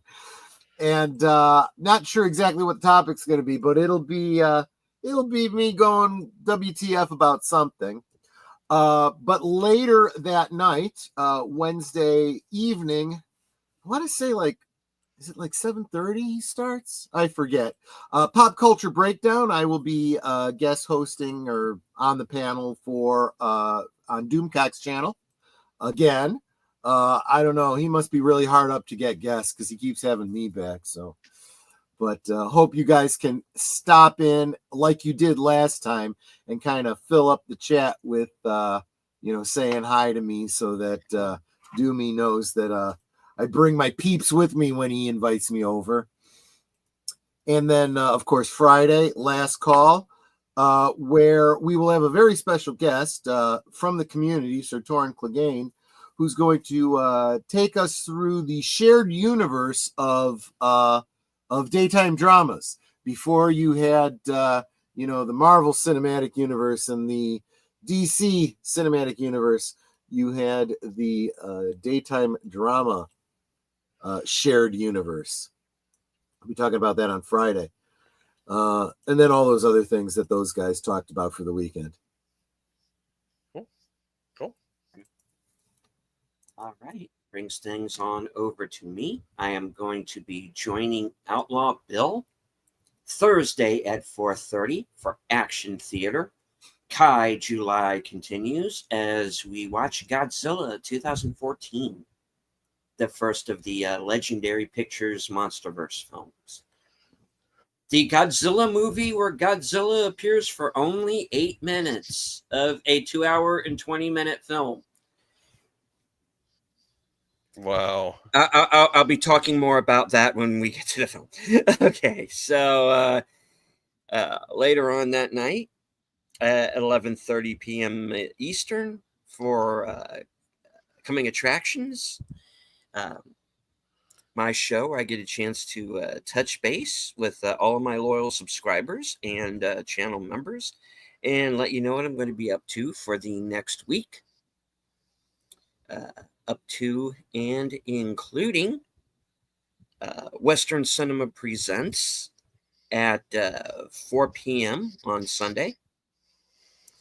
Unscripted Sunday night at 8. Where I'm going to be discussing a certain relative of a certain former president who took part in a certain interview that, so I say, went off the rails just a scotch. So I will be talking about that. And later on that night, reserved seats, guest to be determined. So a couple of you out there, keep an eye on your DMs. I just might be there. All right. And let's see. Next Monday is mystery movie night. So I might be late for last call members night at the movies. Okay. But I should be there for at least part of that program. And then, of course, that will mean next Tuesday, 7 p.m., the Mystery Movie Night podcast. And, of course, right back here, same bat time, same bat channel, for part 3 of our deep dive into Inland Empire, where Troy will hopefully hash this out for us. And I'm going to try and sit down and give it a second viewing. And because I was fine for the first half, and then the second half, I'm like, I kind of lost track of who was who. So that was my main problem. And I think that was because I was watching it over a 2-week period instead of straight through. So that's what I need to do. Nate says, for Monday night members, let me suggest Dread. Yeah, Dread's a good one. There is only one Dread movie. There will always be only one Dread movie. And which one though? Because that tells me something about you. The Carl Urban version. The one where Judge Dredd actually is in a Judge Dredd movie. I was just gonna say, because otherwise I'm thinking, that's right, I am the law. Well, he gets to say I am the law in the Urban races. I am the law. Mama, it's not the law. I am the law. What? I am the law. Could you speak? I am the law. Could you? Yeah. Okay. Anyway, good old Stallone.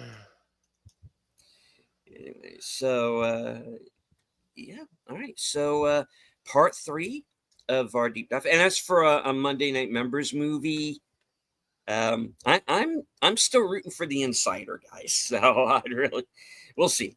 Sometime in the future. Connie says I'm with deleted on Dread. Yeah. I think most people prefer the Carl Urban version over Stallone, because Stallone's Dread for like the first 10 minutes, and then he takes off the helmet, and that's it. All right. I want to thank everyone who followed along with us on X. I can't see you, but I know that you're there. I want to thank everybody that was here in the chat. There was at 1.68 people watching. So thank you very much for joining us for this episode. It was a rather offbeat one. I do want to remind people that if you are coming upon this this program later on, and before you go into the chat and before you go into the comments and say, "Where's the movie?" Number one, take it up with YouTube. Maybe they'll change the guidelines, and we'll be able to show you a movie eventually. Let them know if you're not happy, guys. Also, this film is available as well as most, if not all, of David Lynch's films on HBO Max. There was, I know, a DVD at one point. I don't know if it's been upgraded, but I do know that there is a physical version that is floating around out there somewhere. And there was at one point a channel that had an uncut version of this for free up on YouTube. I don't know if that's been taken down or not. I tried to look for it, couldn't find it. Something may be gone, but it was up at one point. So there are ways to find this movie. I do encourage physical media, but I do remember when this movie came out on video, it was very hard to find. And I kind of get it. It's a very niche film. It's not going to be for everybody.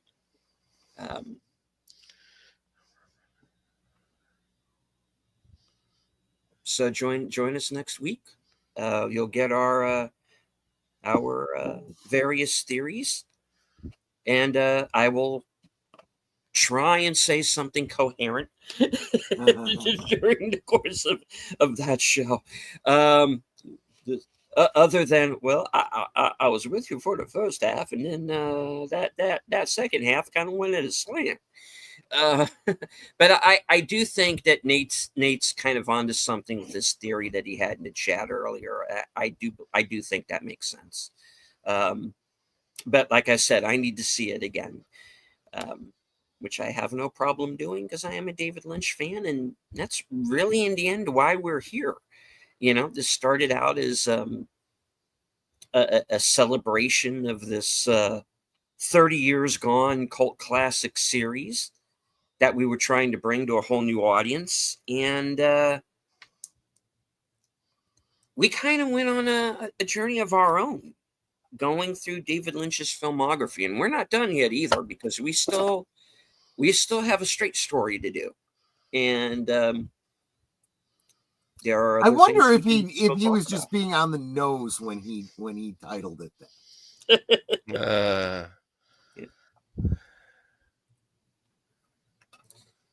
All right. So any last words before we wrap it up and send everybody on over to Blake 7? Rosebud. What did it? Watch out for snakes. Mitchell. No, sorry. Mitchell. I actually like that movie. I don't care. Joe Don Baker at his finest.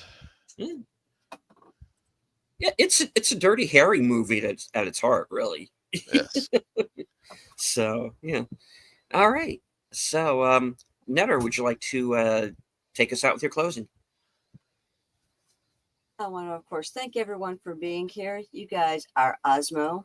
I want to thank you for being a part of our family and for the many ways that you support us and our channels and each other, just encouraging one another. So thank you for being here, and thanks for being our family. Thanks for the fun that you bring. Right. And until next time, good night and God bless. And as I always say at the end of every show, from HQ, the corner of Sparkwood and 21, and all points north, south, east, west, and beyond. Good night. Take care. Stay strong. Be safe and healthy. If Jeremy Irons asks you to be in his movie, you say no. Because this is how we win.